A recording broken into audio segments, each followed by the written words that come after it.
J'appelle maintenant Vincent Foriel à me rejoindre. Il va nous parler d'interférométrie adaptive à annulation de noyaux réglables pour la détection directe de planètes extrasolaires au sein du laboratoire Joseph-Louis Lagrange. Exactement. Vincent, est-ce que vous êtes prêt? Autant qu'on peut. Alors 3, 2, 1, top. Est-ce qu'on est vraiment seul dans l'univers? Oups, pardon. Alors oui, je sais, c'est une question vieille comme le monde, mais moi, depuis tout petit, elle me seconde.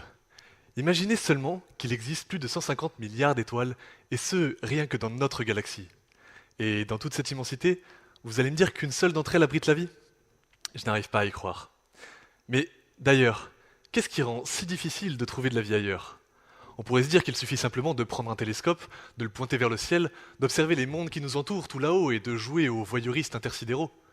Après tout, ces mondes, ce sont de petits points lumineux dans notre ciel nocturne. Un peu comme des lucioles. Enfin, le problème, c'est que ces lucioles ne sont pas seules. Elles ont le bon goût d'être attirées par un immense phare, un phare si puissant qu'il nous éblouit et qu'il occulte même la plus brillante de ces lucioles. Et en réalité, ce sont ces phares que nous voyons dans notre ciel nocturne, aussi bien à l'œil nu qu'avec nos télescopes. C'est d'ailleurs là le défi auquel nous sommes confrontés quand on cherche des exoplanètes, ces mondes lointains qui tournent autour d'autres étoiles. Alors, à votre avis, comment est-ce qu'on fait pour voir ces lucioles? Eh bien, c'est là que j'interviens. Moi, je suis un chasseur de lucioles, et ma spécialité, c'est de dompter la lumière. En réalité, on est plein d'équipes de chasseurs de lucioles, et chacun a sa technique. Mais celle que j'utilise est particulièrement ingénieuse. Enfin, en toute objectivité, bien sûr. Le principe consiste à prendre plusieurs appareils photo et à les placer à différents endroits, mais toujours à la même distance du phare et orientés vers ce dernier. Ensuite, on fait en sorte que tous ces appareils prennent une photo exactement au même moment. Chaque image devrait alors être éblouie par le phare à peu près de la même façon. Mais si on compare ces images et que l'on retire tout ce qu'elles ont en commun, alors la lumière du phare devrait disparaître. Et celle de la luciole, qui ne se trouve pas exactement au même endroit sur chacune des photos, devrait apparaître comme par magie. Enfin, ça, c'est dans le monde merveilleux de la théorie. Car en pratique, la lumière est très capricieuse. Le moindre retard dans la prise d'une photo, le moindre coup de vent, le moindre décalage d'un des appareils photo, et bonne chance, car les images commencent à avoir plein de différences. Heureusement, nos appareils photo sont en réalité de grands télescopes qui captent la lumière en continu.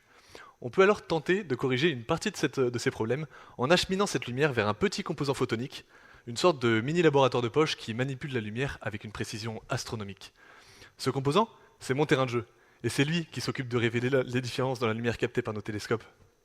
Quant à moi, en laboratoire, avec une source laser, je crée un faux phare et une fausse luciole, puis je calibre ce composant, je le teste et je le pousse dans ses retranchements jusqu'à ce qu'il soit le plus efficace possible pour révéler l'invisible. Alors, la prochaine fois que vous lèverez les yeux au ciel, imaginez un peu ces lucioles tournant autour de leur phare. Imaginez tous ces mondes cachés et toute la vie qu'ils pourraient abriter. Car un jour prochain, grâce à mon travail et à celui de mes collègues, on pourrait bien trouver une luciole qui ne se contentera pas de scintiller, mais qui nous parlera. Enfin, même si on ne comprendra probablement rien à ce qu'elle nous racontera. Merci. Bon. Bravo Vincent. Merci.